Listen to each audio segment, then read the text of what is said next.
Sempat menjadi mimpi buruk bagi anak-anak generasi 90-an, komik Siksa Neraka akhirnya diadaptasi menjadi sebuah film dengan judul sama. Momentum akhir tahun sepertinya memberi hoki tersendiri bagi film ini. Hal itu terbukti film Siksa Neraka sekarang sudah meraih 1,5 juta lebih penonton.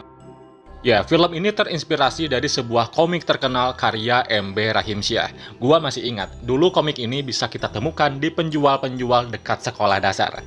Berbeda dengan film horor lain, film Siksa Neraka menyajikan kehororan yang levelnya enggak sama. Sebab film ini menjanjikan adegan-adegan gore tentang kehidupan setelah kematian, yang bikin penonton ngeri. Sebelum lanjut lebih jauh lagi, gua ingatkan dulu ya, bahwa video ini mengandung spoiler yang bakal ganggu experience menonton kalian, terutama yang belum nonton sama sekali film Siksa Neraka ini. Oke, kita langsung saja masuk ke pembahasannya.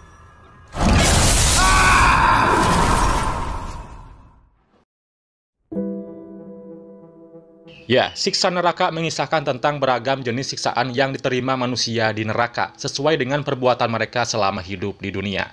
Jadi tak heran kalau banyak adegan mengerikan di pertengahan hingga akhir film. Bahkan digadang-gadang bisa bikin penonton taubat. Lalu bertanya-tanya, apakah cukup bekal yang aku telah berikan kepada dia? Berkisah tentang 4 bersaudara, yaitu Saleh, Fajar, Tias, dan Azizah.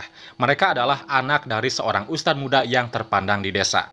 Bapak mereka seorang pendakwah muda yang dihormati di kampung, dengan rajin mengajarkan ajaran-ajaran agama kepada anak-anaknya, termasuk kisah tentang surga dan neraka. Alur cerita berlanjut maju dengan menceritakan Saleh dan adik-adiknya yang hendak menyeberang ke desa sebelah. Sayangnya di tengah perjalanan mereka ditimpa bencana, terseret oleh arus sungai yang kuat. Nah, pada waktu yang bersamaan, Saleh dan saudara-saudaranya sadar sudah ada di tempat yang menyeramkan, mendapati diri mereka terpisah di dalam neraka. Lalu dalam usaha mereka mencari satu sama lain, mereka menanggung siksaan yang setimpal akibat dosa yang selama ini mereka lakukan sewaktu hidup di dunia. Ya, film Siksa Neraka jadi wajah baru film horor Indonesia di penghujung tahun 2023, sebab melibatkan konteks agama dalam kehororan yang dikemas lewat sinema. Meski begitu, film tersebut belum bisa dikatakan sempurna. Tetap ada kelebihan dan kekurangan dalam film ini. Kelebihannya pertama, jelas, sesuai dengan judulnya. Film ini menampilkan adegan-adegan siksaan yang sadis dan mengerikan yang dapat membuat penonton merinding dan bertobat. Mengajak penonton untuk merefleksikan dosa-dosa manusia dan konsekuensinya di akhirat nanti. Yang kusuka dari film Siksa Neraka ini banyak pesan moral yang kita dapat. Cerita yang ditampilkan pun semakin menyentuh sisi emosional karena melibatkan konflik antara orang tua dan anak. Drama keluarga ini berpotensi membuat banyak penonton merasa relate. Di sanalah tempat balasan yang setimpal, sesuai dengan perbuatan dan dosa manusia semasa hidupnya. Film Siksa Neraka ini suguhkan CGI mahal. Film Siksa Neraka mampu menampilkan alam penyiksaan di neraka dengan visual yang mengerikan dan bisa bikin kita mual. Apalagi dana yang dihabiskan untuk CGI mencapai 5 miliar rupiah. CGI yang digunakan dalam film ini boleh dikatakan cukup bagus lah. Terus ini juga bisa menghidupkan kembali komik klasik yang populer di era 90-an dengan sentuhan modern. Meski begitu, bagi kalian yang penasaran dan ingin nonton, sebaiknya tak perlu berekspektasi berlebihan. Apalagi buat kalian yang pernah punya referensi menonton film horor bertema neraka. Selanjutnya, kekurangannya dari film Siksa Neraka ini menurutku ceritanya yang terlalu mudah ditebak. Memang sangat mudah dipahami dengan alurnya yang sederhana, tidak ribet.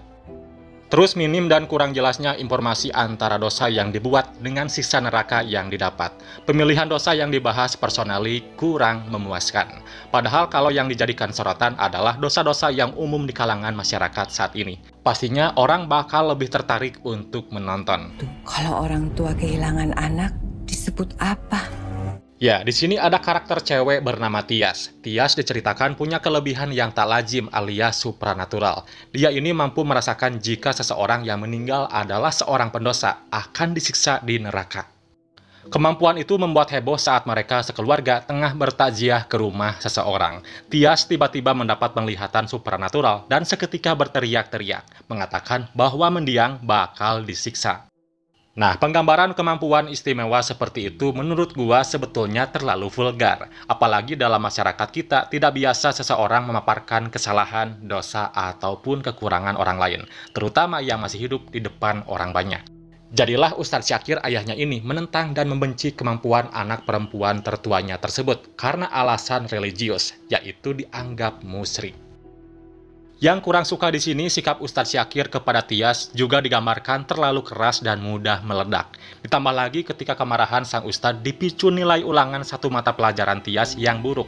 Dengan penuh murka, Syakir memukul tangan Tyas yang juga disebutnya sebagai anak tidak pintar dan malas. Hal itu menjadi sangat kontras ketika dibandingkan dengan sikap Syakir kepada 3 anaknya yang lain. Ya, Tyas ini satu-satunya orang yang selamat dari musibah maut yang menewaskan saudara-saudaranya yang terseret arus sungai.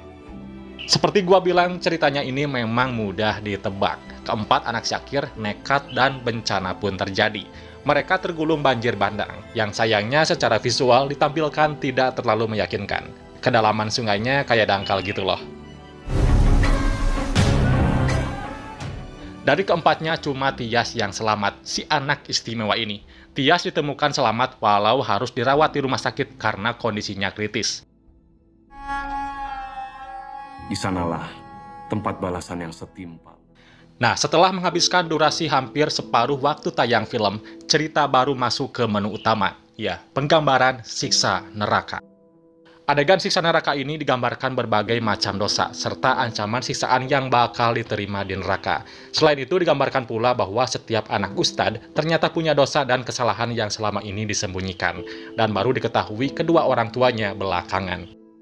Sepanjang babak penggambaran siksa neraka, adegan dipenuhi kengerian suasana neraka serta siksaan yang ditimpakan. Salah satu adegan penyiksaan ikonik seperti digambarkan dalam versi komiknya juga dihadirkan, yaitu ketika tubuh salah seorang pendosa ditimpa setrika panas berukuran raksasa. Nah, adegan ini sepertinya dibuat semirip mungkin dengan versi komik. Tapi ternyata semua penggambaran neraka dalam cerita dikisahkan berasal dari penglihatan istimewa yang dimiliki Tyas saat tengah mati suri. Dengan begitu, apa yang ditampilkan sebenarnya memang bukan bagian dari tahap siksa neraka yang sebenarnya, melainkan sekadar bocoran. Jadi bagaimana? Seberapa puas kalian setelah menonton film Siksa Neraka? Coba share di video ini ya. Ya, itulah pendapat gua untuk film Siksa Neraka. Ingat, preferensi orang terhadap film ini pasti berbeda-beda. Jadi kalau kalian yang belum saksikan, silahkan tonton sekarang juga. Dukung juga channel ini dengan kasih like, lalu subscribe, dan aktifin notifikasinya. Oke Universe, thanks for watching and see you next video. Bye-bye.